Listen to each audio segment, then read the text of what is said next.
From London to New York, from Tokyo to Singapore, from Beijing to Paris, all economic activities have been weakened by the sudden outbreak of COVID-19.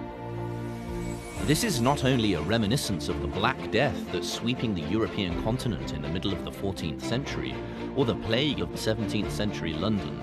It is feared that, like dominoes, COVID-19 will not only slow down the pace of the global economic recovery, but also destroy globalization.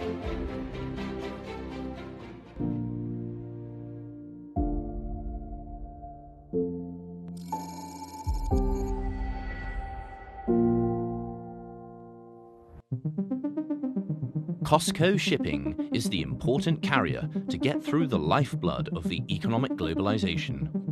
COSCO shipping ranks first in the world in terms of comprehensive capacity.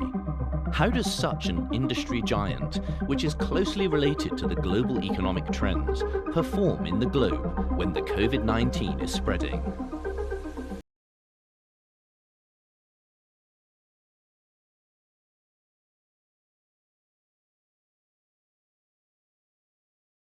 The global economy and the shipping industry. I'm Wang Haimin. I'm Vice President of the COSCO Shipping Corporation. I can show that about 1,300 vessels is sailing around the world now. We worked 7 days, 24 hours, even under the severe situation to guarantee these supplies on-time delivery. Up to now, we have transported more than 120,000 tons of medical supplies. Since February 10th, we have about 1,035 subsidiaries in China resume work. We believe when the outbreak is faded, the demand will rebound rapidly. China's importance in the global supply chain and the industry will not be undermined. The WHO judges that COVID-19 is not only a super epidemic that spreads across the globe, but also a large infectious epidemic that might be controlled for the first time of human history. David Gossett, a French scholar living in Shanghai, agrees with this view. He also gives a long-term forecast of China's development. Of course, China has been facing a very, very severe crisis, but this crisis is not going to fundamentally change the course of history. The Chinese Renaissance is here to stay, and it is going to change the world.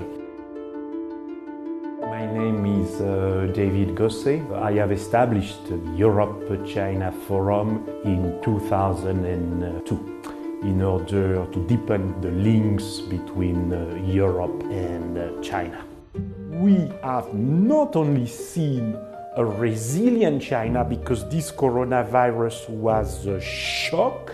The shock is being absorbed, and by the way, I expect a rapid recovery of the Chinese economy.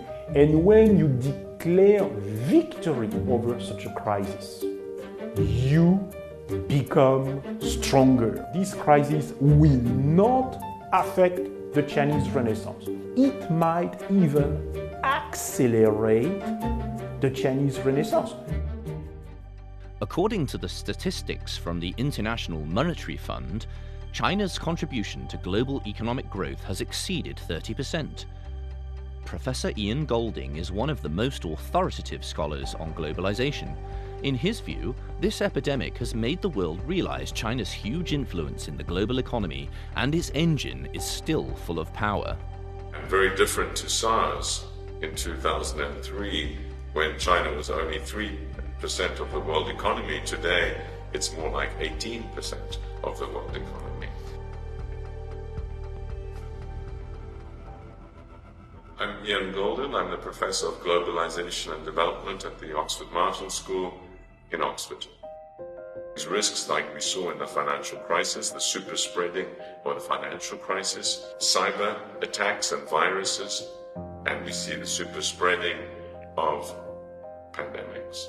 This is a necessary underbelly of globalization, what I call in my book the butterfly defect of globalization. Globalization has been a force for immense progress in the world, including in China. It is the reason why China has grown so quickly over the last 30, 40 years, because it has opened up to the world and become part of the global economic system.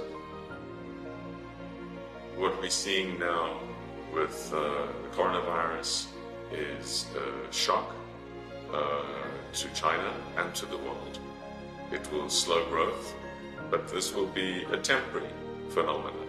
I think we will see recovery, and in fact there might be even some higher level of growth as we catch up with what has not been done during the period where there's been quarantine and disruption to supply chains.